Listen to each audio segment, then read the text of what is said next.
पिछले वीडियोस में हमने जाना समर सॉलिस्टिस और ऑटम इक्विनॉक्स के बारे में, जिसमें हमें ये पता चला कि समर सॉलिस्टिस में नॉर्दर्न हेमिस्फीयर में गर्मी और सदर्न हेमिस्फीयर में सर्दी पड़ती है। इसके अलावा ऑटम इक्विनॉक्स में सनरेज इक्वेटर पे वर्टिकल होने के कारण दोनों हेमिस्फीयर में सेम सीजन देखने को मिलता है। अब आगे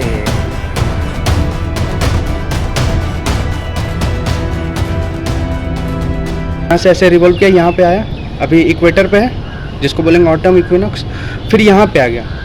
अब यहाँ पे जब आया तो इसका जो एक्चुअल टिल्ट तो आपको पता है 23.5 डिग्री। यहाँ पे जो सनलाइट जो सबसे ज़्यादा रिसीव कर रहा है वो सदर्न हेमिस्फीयर रिसीव कर रहा है, ठीक है। और सदर्न हेमिस्फीयर में भी जो सबसे ज़्यादा सनलाइट रिसीव कर रहा है वो ट्रॉपिक ऑफ कैप्रिकॉर्न के आसपास है, इस जगह में, ठीक है।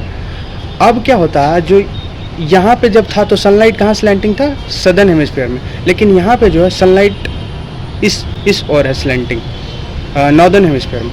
तो जो सबसे ज़्यादा जो गर्मी है वो सदर्न हेमिस्फीयर में रिसीव हो रहा है, लेकिन जो सबसे कम सूर्य का रोशनी जिसमें जा रहा है वो है नॉर्दर्न हेमिस्फीयर।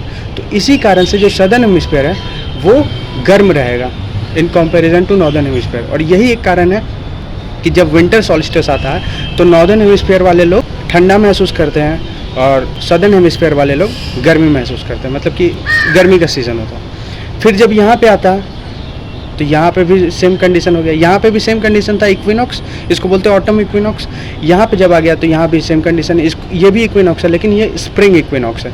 यहाँ पे जो सनलाइट है वो भी वर्टिकल है, कहाँ पे, इक्वेटर पे। टिल्ट तो हमेशा सेम ही है, 23.5 डिग्री ऐसे ही रिवॉल्व कर रहा है ना, 23.5 डिग्री। और यहाँ पे इक्वेटर पे है, तो दोनों नॉर्दर्न हेमिस्फीयर और सदर्न हेमिस्फीयर दोनों जगह में same amount of solar radiation जाएगा, इसीलिए दोनों हेमिस्फीयर में सेम आपको सीज़न देखने को मिलेगा, सीज़न का वेरिएशन। फिर वापस यहाँ पे आ जाएगा, फिर एक्चुअल टिल्ट इसका 23.5 डिग्री है तो यहाँ पे आ जाएगा।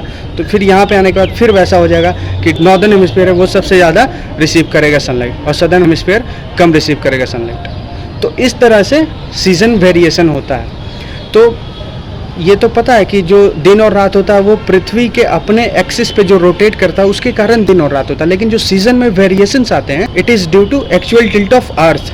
कितना है, 23.5 डिग्री। और इसी कारण से जब सन का चक्कर काटता है ये पृथ्वी, तब सीजन्स में वेरिएशन आते हैं। अगर एक एग्जांपल लेते हैं हिपोथेटिकल, कि अगर ये 23.5 डिग्री ना हो करके परपेंडिकुलर रहता, मतलब इसमें कोई टिल्ट वगैरह नहीं होता, ऐसा 90 डिग्री रहता, तो क्या सीज़न में चेंज आता?